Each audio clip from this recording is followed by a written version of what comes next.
हरियाणा के सोनीपत में एक बस स्टॉप को लेकर विवाद शुरू हो गया, जो कि अब पूरे प्रदेश में चर्चा का विषय बन गया है।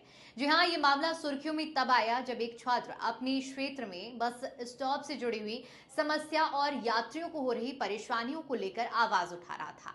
बताया जा रहा है कि छात्र ने सार्वजनिक रूप से इस मुद्दे को उठाते हुए संबंधित अधिकारियों का ध्यान आकर्षित करने की कोशिश की, लेकिन इसके बाद घटनाक्रम ने कुछ ऐसा मोड़ लिया कि मामला पुलिस और प्रशासन तक पहुंच गया। जी हां, रिपोर्ट्स के मुताबिक छात्र को पहले चेतावनी दी गई और बाद में उसके खिलाफ एफआईआर दर्ज होने की बात सामने आई है, जिसके बाद ये विवाद और ज्यादा बढ़ गया है। इस पूरे मामले ने सिर्फ एक बस स्टॉप की समस्या को नहीं, बल्कि छात्रों की आवाज, प्रशासनिक कार्रवाई और अभिव्यक्ति की स्वतंत्रता यानी कि freedom of speech, freedom of right जैसे बड़े मुद्दे को चर्चा का एक बड़ा केंद्र बना दिया है। स्थानीय लोगों का कहना है कि संबंधित क्षेत्र में बस स्टॉप की व्यवस्था को लेकर लंबे समय से शिकायतें सामने आती थी। कई यात्री, छात्र और नौकरी पेशा लोगों को रोजाना आते जाते कई दिक्कतों का सामना करना पड़ता है। अब ऐसे में जब छात्र ने इस मुद्दे को उठाया तो कई लोगों ने उसका समर्थन किया और कुछ कहा कि उसने जन समस्या को सामने लाने का प्रयास किया है। तो वहीं दूसरी तरफ प्रशासन और संबंधित अधिकारियों का कहना है कि पूरे मामले की जांच की जा रही है और कानून के तहत जो भी जरूरी कार्रवाई होगी वो की जाएगी। अब इस पूरे मामले में अधिकारियों का दावा है कि मामला सिर्फ एक बस स्टॉप की शिकायत तक सीमित नहीं है, बल्कि उससे जुड़े अन्य पहलुओं को भी जांचा जा रहा है, जांच के दायरे में रखा जा रहा है।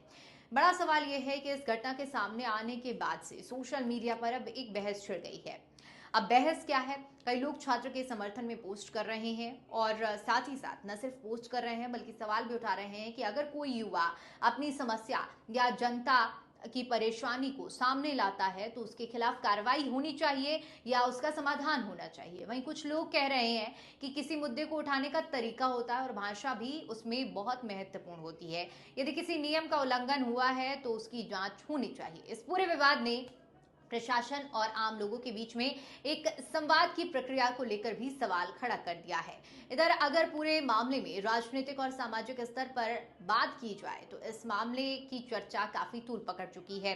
कई लोगों का मानना है कि छात्रों को और युवाओं को अपनी बात रखने का अधिकार है और उनकी समस्याओं को गंभीरता से सुना जाना चाहिए, लेकिन वहीं दूसरी तरफ कानून व्यवस्था बनाए रखना और प्रशासन की जिम्मेदारी भी है, ये भी बड़ी बात कही जा रही है। ऐसे में सबसे बड़ा सवाल यही है कि आखिर इस मामले की जांच में क्या सामने आता है और क्या छात्र के खिलाफ दर्ज कार्रवाई आगे भी जारी रहेगी या फिर मामला किसी और दिशा में जाएगा। फिलहाल सोनीपत का ये बस स्टॉप विवाद का एक स्थानीय मुद्दे से निकलकर प्रदेश भर की चर्चा का विषय बन चुका है और लोग प्रशासन के आगे के कदम का इंतजार कर रहे हैं।